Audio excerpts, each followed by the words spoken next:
What happens to a country that was supposed to have it all? Argentina. A century ago, it was the Paris of South America, a beacon for millions, a titan of the global economy. So, what went wrong? How does a nation with so much potential find itself in a perpetual state of crisis? You arrive in Buenos Aires, and the city seduces you instantly. The architecture is a magnificent, crumbling ode to European grandeur.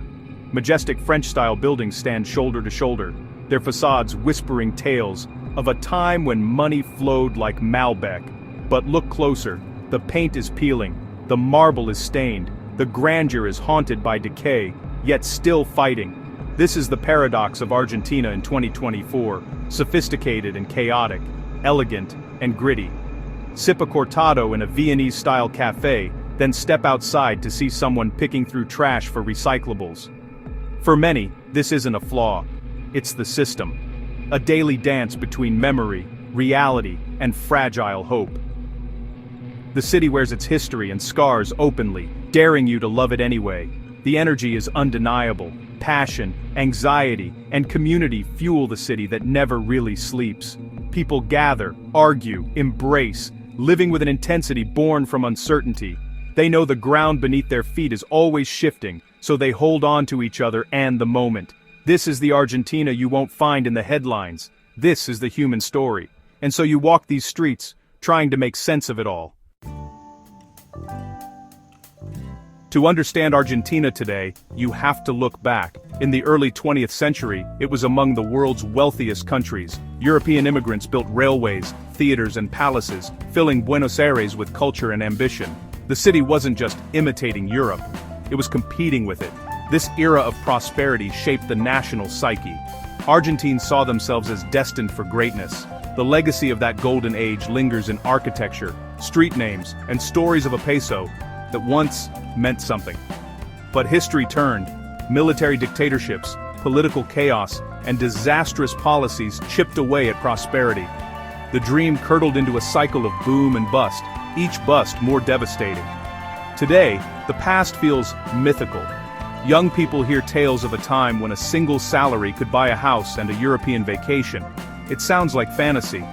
The contrast between remembered glory and present struggle is a source of national melancholy.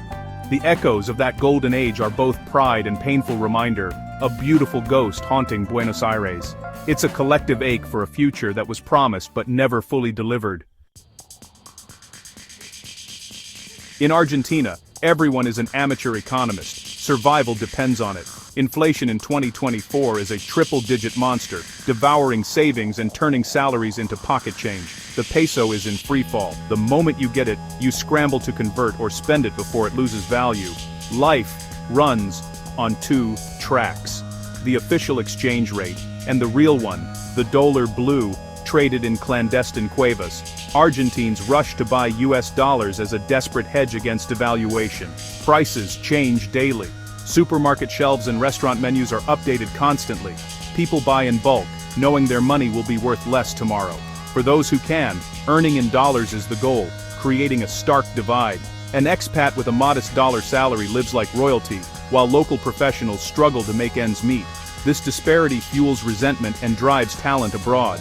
The peso's slow death is the soundtrack to daily life. It's a constant, exhausting race against time. The economic crisis isn't just numbers, it's a daily battle for dignity. In Argentina, money is never just money, it's survival. Buenos Aires keeps you on your toes, not with cartel violence, but with the insecurity of desperation. The economic crisis has pushed more people to the margins, and petty crime is a daily reality. Everyone knows someone who's had a phone snatched or a bag stolen. You learn the city's unwritten rules fast. Don't flash your phone, wear your backpack on your front, stay alert. Locals offer practical advice. Be careful here, don't use your phone there. The vigilance is draining, a low-level hum of anxiety. In wealthy districts, the contrast is stark. Families sleep in doorways of luxury buildings. Cartoneros sift through trash for recyclables. Security guards and iron gates are everywhere, creating safe bubbles in an unpredictable city. Yet Argentines refuse to live in fear. Parks, cafes, and plazas are still full. They walk the streets with heightened awareness, adapting to risk as part of daily life. The city's rhythm is shaped by this reality. Poverty and wealth exist side by side, impossible to ignore.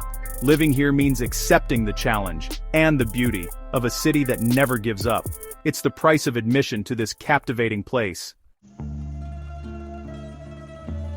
For all its troubles, Buenos Aires has a soul you can't deny. It's in the tango, danced in neighborhood milongas, and in the culture of the cafe, a public living room for debate and friendship. The people are passionate, opinionated, and fiercely loyal. A simple question to a stranger can turn into a half-hour conversation, or an invitation for coffee. They complain about their country, but love it fiercely. Street life is everything. Parks filled with families sharing mate, street markets, performers, and the hum of conversation. Life is lived in public, on sidewalks and plazas. Food is connection. The legendary steak, the sacred, handmade pasta, empanadas, and dulce de leche pastries. Meals are rituals, time to share, talk, and be together. In a country where so much is uncertain, these traditions anchor people. Buenos Aires pulls you out of your apartment and into the collective embrace. The city's magic is in its people, its rituals, and its resilience. Here, life is lived with intensity and heart. Despite its turbulent history and Catholic roots, Argentina is surprisingly liberal. There's a live and let live attitude, a rebellious streak that questions authority and champions liberty. Argentina was the first in Latin America to legalize same-sex marriage, and Buenos Aires is a haven for LGBTQ+ rights. Personal cannabis use is largely decriminalized, and self-expression is celebrated. Street art, music, and literature thrive, turning the city into a canvas for ideas and debate. This spirit of freedom draws people from more restrictive societies. You can be yourself here, without judgment. Yet this personal freedom exists alongside economic and bureaucratic headaches.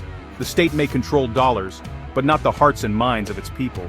Fierce independence is one of Argentina's most enduring qualities. Even as young Argentines leave, foreigners keep arriving.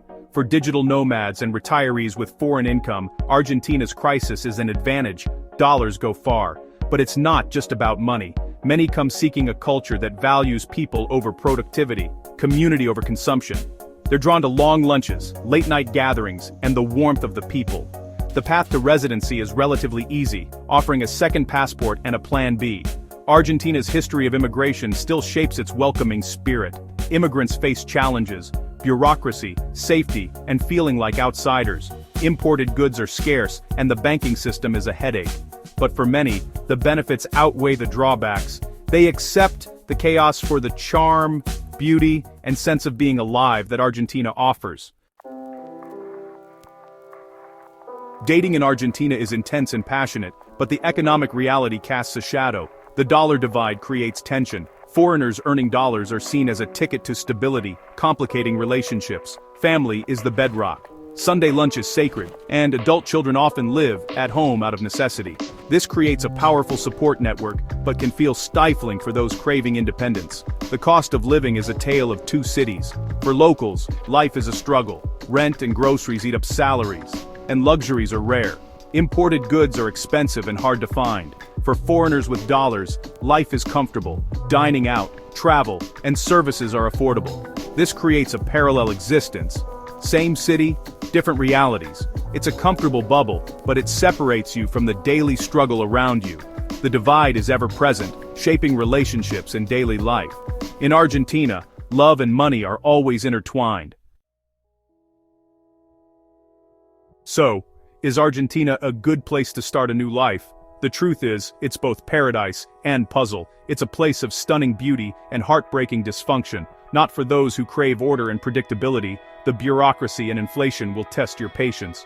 But if you seek passion, connection, and soul, you might find it here. Argentina reminds you that the best things in life, love, friendship, beauty, aren't bought with money. Ultimately, Argentina asks you to choose stability or intensity, comfort or adventure. There's no right answer, only a deeply human experience. Is it worth it? That's a question only you can answer, maybe over a bottle of Malbec late into the Buenos Aires night.